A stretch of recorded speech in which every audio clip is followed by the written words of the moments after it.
ആണവ കേന്ദ്രങ്ങൾ ആക്രമിക്കുകയാണെങ്കിൽ ഇസ്രയേലിന് ഖേദിക്കേണ്ടി വരുമെന്ന് വെളിപ്പെടുത്തി ഇറാൻ രംഗത്ത് വരികയുണ്ടായി.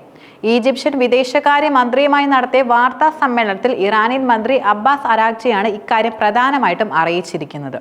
അത്തരമൊരു തെറ്റ് ഇസ്രയേൽ ചെയ്യുകയാണെങ്കിൽ അതിനുള്ള ഫലം ശരിക്കും ഇസ്രയേൽ അനുഭവിക്കേണ്ടി വരുമെന്ന മുന്നറിയിപ്പും അദ്ദേഹം നൽകുകയുണ്ടായി. ഗാസയിൽ ആണവായുധം പ്രയോഗിക്കുമെന്ന് ഇസ്രയേൽ പല പ്രാവശ്യം ഭീഷണി മുഴക്കുകയും ചെയ്തിരുന്നു. പക്ഷെ പാശ്ചാത്യ ലോകം ഈ ഭീഷണികളെ എല്ലാം തന്നെ ശക്തമായി അവഗണിക്കുകയാണ്. മാത്രമല്ല, സമാധാനപരമായി ആണവ പദ്ധതി നടപ്പിലാക്കുന്ന ഇറാനെ അവർ നിരന്തരമായി സമ്മർദ്ദത്തിലാക്കുകയും ചെയ്യുന്നുണ്ട്. ഇറാന്റെ ആണവ പദ്ധതി സമാധാനപരമായി തുടരുന്നുവെന്നും ബന്ധപ്പെട്ടുകൊണ്ട് ഏതൊരു കക്ഷിക്കും ഉറപ്പ് നൽകാൻ ടെഹ്റാൻ തയ്യാറാണെന്നും ഉന്നത നയതന്ത്രജ്ഞർ ആവർത്തിച്ച് പറയുകയും ചെയ്യുന്നുണ്ട്. ഇക്കാര്യത്തിൽ ഞങ്ങൾക്ക് ഒന്നും തന്നെ മറച്ചു വെക്കാനില്ല. ഞങ്ങളുടെ ആണവ പദ്ധതിയും എല്ലാ പ്രവർത്തനങ്ങളും യഥാർത്ഥത്തിൽ വളരെയധികം സമാധാനപരമാണ്.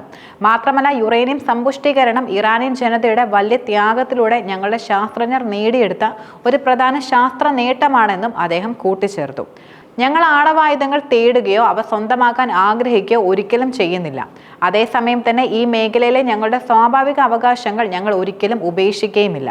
അതുകൊണ്ട് തന്നെ സമാധാനപരമായ ഒരു ആണവ പ്രവർത്തനം താൽക്കാലികമായി നിർത്തിവെക്കാനും കഴിയുന്നതല്ല എന്നും അദ്ദേഹം കൂട്ടിച്ചേർക്കുകയുണ്ടായി. ഇറാന്റെ 60% വരെ പരിശുദ്ധിയുള്ള യുറേനിയത്തിന്റെ ശേഖരം ഏകദേശം 50% വർദ്ധിച്ചുകൊണ്ട് 408.6 കിലോഗ്രാം വരെയായി ഉയർന്നതായ തരത്തിലുള്ള റിപ്പോർട്ടുകളും പുറത്തു വന്നിരുന്നു. മാത്രമല്ല, കൂടുതൽ സമ്പുഷ്ടമാക്കിയാൽ 9 ആണവായുധങ്ങൾക്ക് ഇത് മതിയാകുമെന്ന് UN ആണവ നിരീക്ഷണ സംഘം ചൂണ്ടിക്കാട്ടുന്നുമുണ്ട്.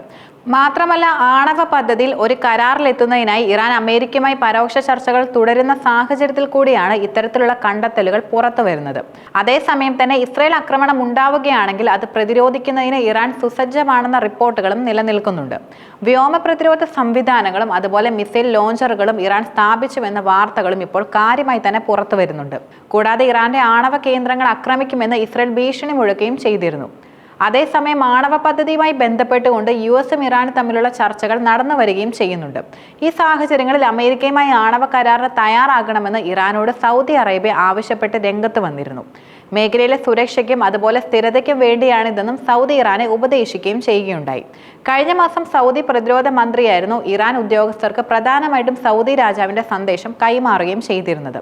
കൂടാതെ ഇസ്രയേലുമായുള്ള യുദ്ധം ഒഴിവാക്കുവാനായി ആണവ കരാറ് US മുന്നോട്ട് വെച്ച കരാറിൽ ചർച്ച നടത്താമെന്ന് സൗദി ഭരണാധികാരിയായിട്ടുള്ള സൽമാൻ രാജാവിന്റെ മകനും അതുപോലെ പ്രതിരോധ മന്ത്രിയുമായിട്ടുള്ള ഖാലിദ് ബിൻ സൽമാൻ രാജകുമാരൻ ടെഹ്റാനിൽ സന്ദർശനം നടത്തിയപ്പോൾ ഇക്കാര്യം ഇറാനെ പ്രധാനമായിട്ടും അറിയിക്കുകയും ചെയ്തിരുന്നു. കൂടാതെ ഏപ്രിൽ 17-നായിരുന്നു സൗദി പ്രതിരോധ മന്ത്രിയുടെ അടച്ചിട്ട മുറിയിലെ ചർച്ച ഇറാൻ പരമോന്നത നേതാവായിട്ടുള്ള അയത്തുള്ള അലി ഖമേനിയും അദ്ദേഹം തമ്മിൽ കൂടുതലും ചർച്ച നടത്തിയിരുന്നതും. ഇറാൻ പ്രസിഡന്റും സായുധ സേനാ മേധാവി മുഹമ്മദ് ബഗേരി, വിദേശകാര്യ മന്ത്രി അബ്ബാസ് അരാഗ്ചി എന്നിവരുമായിട്ടും സൗദി പ്രതിരോധ മന്ത്രി ചർച്ചകൾ നടത്തിയിരുന്നു. കൂടാതെ പ്രിൻസ് ഖാലിദ് 1-ാം ട്രംപ് ഭരണത്തിൽ വാഷിംഗ്ടണിലെ സൗദി അംബാസഡറുമായിരുന്നു.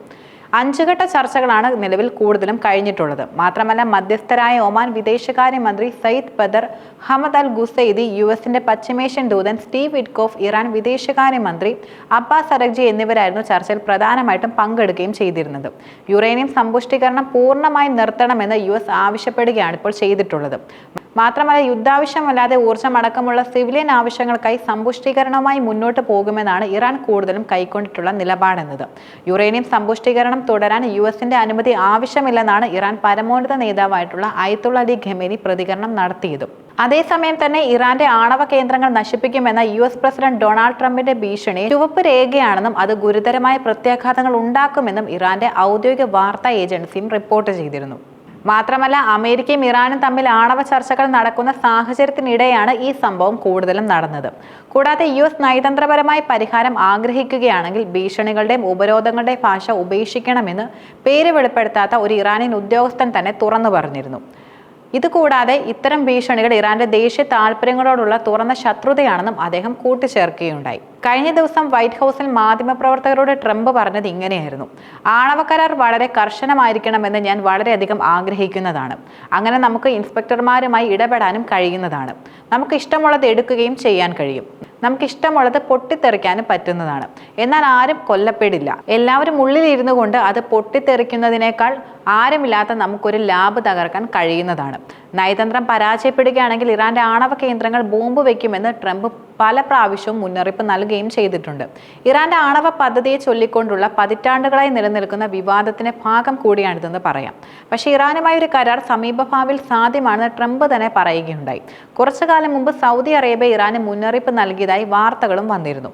കൂടാതെ ഇറാന്റെ പരമോന്നത നേതാവ് അയത്തുള്ള അലി ഖമേനിയുമായി നടത്തിയ കൂടിക്കാഴ്ചയിൽ സൗദി അറേബ്യയുടെ പ്രതിരോധ മന്ത്രി prince Khalid bin Salman Trump ഭരണകൂടവുമായി ആണവ കരാറിനെക്കുറിച്ചുള്ള ചർച്ചകൾ ഗൗരവമായി തന്നെ കാണണമെന്നും അല്ലെങ്കിൽ ഇസ്രയേലുമായുള്ള യുദ്ധത്തിന് തയ്യാറാകണമെന്നുമുള്ള മുന്നറിയിപ്പുമാണ് നൽകിയിട്ടുള്ളത്. കൂടാതെ 2 ഗൾഫ് സ്രോതസ്സുകളും അതുപോലെ 2 ഇറാനിയൻ ഉദ്യോഗസ്ഥരും ഒരു വാർത്താ ഏജൻസിയോട് സംസാരിക്കവെയായിരുന്നു ഈ വിവരങ്ങൾ കൂടുതലും ലഭിച്ചിട്ടുള്ളത്. മാത്രമല്ല മേഖലയിൽ കൂടുതൽ അസ്ഥിരതയുണ്ടാക്കുവാനുള്ള സാധ്യതയെക്കുറിച്ച് ആശങ്കാകുലരായ സൗദി അറേബ്യയിലെ 89-കാരനായ രാജാവ് സൽമാൻ ബിൻ അബ്ദുൽ അസീസ് തന്റെ മകൻ പ്രിൻസ് ഖാലിദ് ബിൻ സൽമാനെ ഖമേനിക്ക് മുന്നറിയിപ്പ് നൽകാൻ അയച്ചതായിട്ടും ഉദ്യോഗസ്ഥർ വെളിപ്പെടുത്തുന്നുണ്ട്. മാത്രമല്ല ഇറാനുമായുള്ള ആണവ ചർച്ചകളെ തടസ്സപ്പെടുത്തുന്ന നടപടികൾ സ്വീകരിക്കരുതെന്ന് ഇസ്രായേൽ പ്രധാനമന്ത്രി ബെഞ്ചമിൻ നെതന്യാഹുവിന് മുന്നറിയിപ്പ് അമേരിക്കൻ പ്രസിഡന്റ് ഡൊണാൾഡ് ട്രംപ് നൽകുകയും ചെയ്തിരുന്നു. പ്രശ്നപരിഹാരത്തോട് അടുക്കുന്ന സാഹചര്യത്തിന്റെ അടിസ്ഥാനത്തിൽ കൂടി അത്തരമൊരു നീക്കം അനുചിതമാണെന്ന് താൻ നെതന്യാഹുവിനോട് പറഞ്ഞതായിട്ടും ട്രംപ് മാധ്യമങ്ങളോട് വെളിപ്പെടുത്തുകയുണ്ടായി. കൂടാതെ ഇറാന്റെ പ്രധാന ആണവ സമ്പുഷ്ടീകരണ കേന്ദ്രങ്ങൾ ആക്രമിച്ചുകൊണ്ട് അമേരിക്കയും ഇറാനും തമ്മിലുള്ള ആണവ കരാറിനെക്കുറിച്ചുള്ള ചർച്ചകൾ തടസ്സപ്പെടുത്തുമെന്നും നെതന്യാഹു ഭീഷണിപ്പെടുത്തുന്നുണ്ടെന്ന റിപ്പോർട്ടുകളും പുറത്തുവരികയുണ്ടായി.